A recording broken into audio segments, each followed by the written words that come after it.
cave was dark and damp, with only weak fluorescence from the plants providing illumination. Tangled vines clung to the cliff face, deep green, purple, and inky black.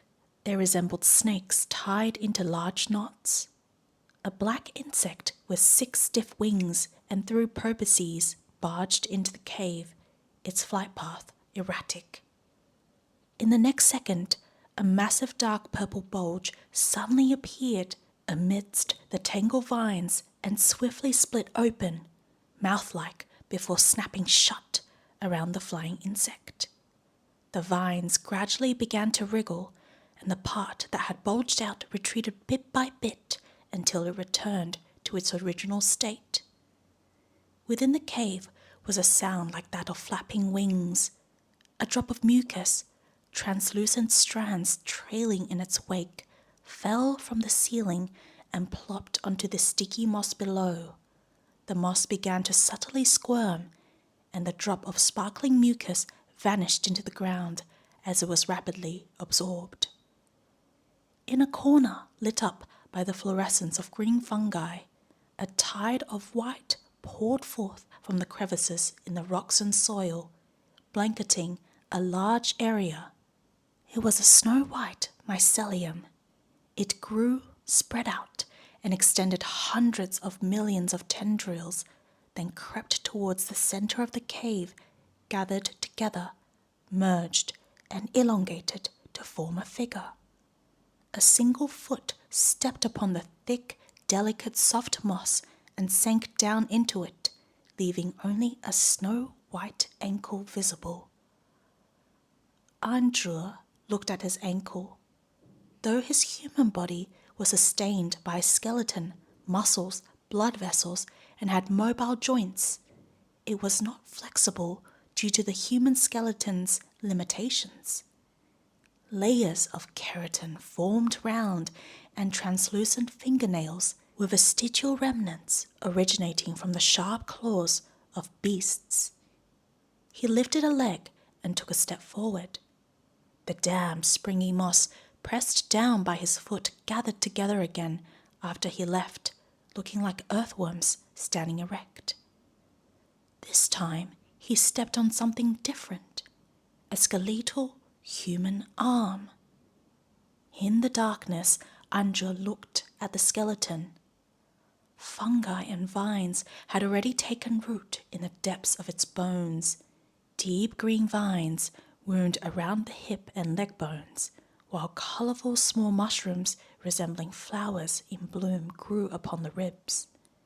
Fluorescent mushrooms emerged from its empty eye sockets and sparse teeth. The green glow they gave off was like fine shifting sand, very blurry in the misty cave.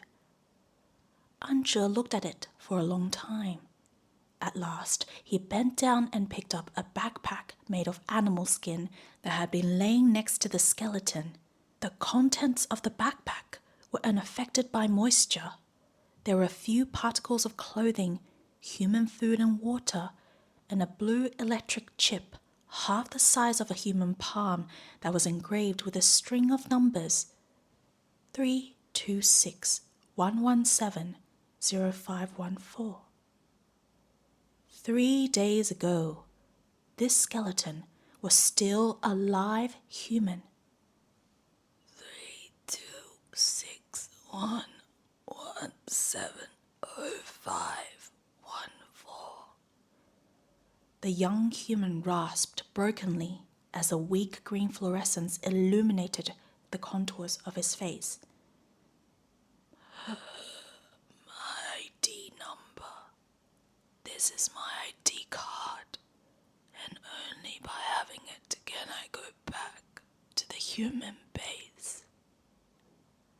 Andrew asked, "Can I help you go back there?" The human smiled, and the fingers on his right hand dropped to rest at his side. The chip tumbled from his hand and disappeared in the uneven moss. As he leaned back against the crags, he lifted his head and pressed his left hand to his chest, where a huge wound had opened up. pale splinters of bone pierced through his chest, exiting from his back, and the surrounding skin had already festered. Part of it was pale grey, with cottony flesh covering the surface of the bone splinters, while the rest exhibited a blackish green hue and released a continuous strip of dark liquid in time with the rhythm of his breathing. After taking a few breaths, he said softly,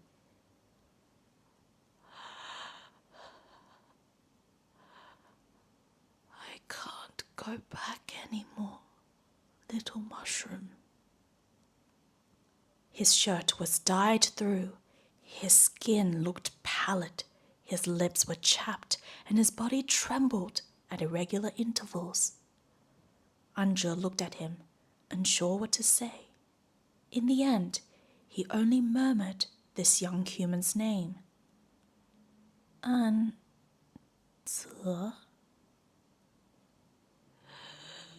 You've just about learned the human language now. The human looked down at his own body. Apart from the pus and blood, he was also covered with snow-white hyphae, which were a part of Andre's body. The hyphae meandered along, adhering securely to the wounds on Andre's limbs and torso. The mushroom's original intent was to stanch the dying human's bleeding, but the hyphae also instinctively absorbed and digested the fresh blood that flowed out at the same time. You learned so many things just by eating my genes, huh? The pollution index here is indeed very high, the human said. Fragmented scraps of knowledge unfolded within Andre's mind. After a 5-second-long conversion, he understood that the pollution index referred to the speed at which genes transformed. Now, human genes were flowing into his body along with Andre's blood. Perhaps once I'm dead and you've completely eaten my body, you'll obtain a lot more things. Andre looked at the cave ceiling, a smile tugging at the corner of his lips. Then it seems that I will have done something meaningful as well, although I don't know if it will be good or bad for you. Without saying anything, Andre moved his entire body towards Andre. He hugged Andre's shoulders with his new-grown human arm, and many hyphae flowed forth and piled up next to Andre to support his sagging body. The only sounds in the quiet cavern came from the dying human's gasping breaths. After a long time passed, Andre finally spoke up again. I'm someone whose life had no meaning. I don't have any outstanding qualities whatsoever, so it's very normal that they abandoned me. In truth, I'm very happy to not go back to the human base. Just like the wilderness, they both places where only people with value can live on.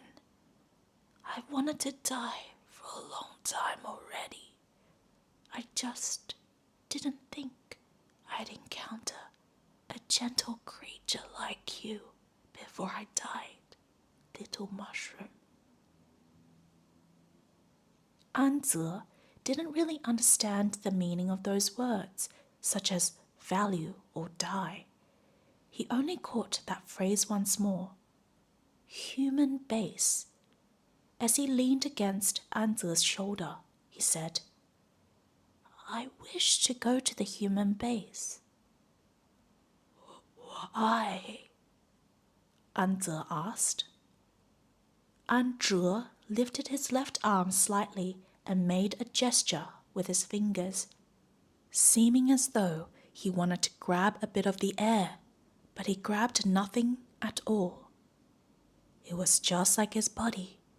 His body was empty. A massive void had formed in the innermost depths of his body, impossible to fill and impossible to heal. And in its wake was an infinite hollowness and panic that clung to him day in and day out. Sorting out the words of the human language, he slowly said, "I lost my spore. Spore. My seed." He didn't know how to explain. Every mushroom would have spores in its lifetime. Some would have countless spores, while others would have just one. A spore was a mushroom seed. It would grow out of the lamella, but dispersed by the wind to any remote place within the jungle, take root wherever it landed, and turn into a new mushroom. Then this mushroom would also grow up little by little and have its own spores. Raising its spores to maturity was a mushroom's sole lifelong mission, but he had lost his only spore when it was far from maturing. Anze slowly turned his head, and Anzhe could hear his bones click like an old piece of human machinery when he did so.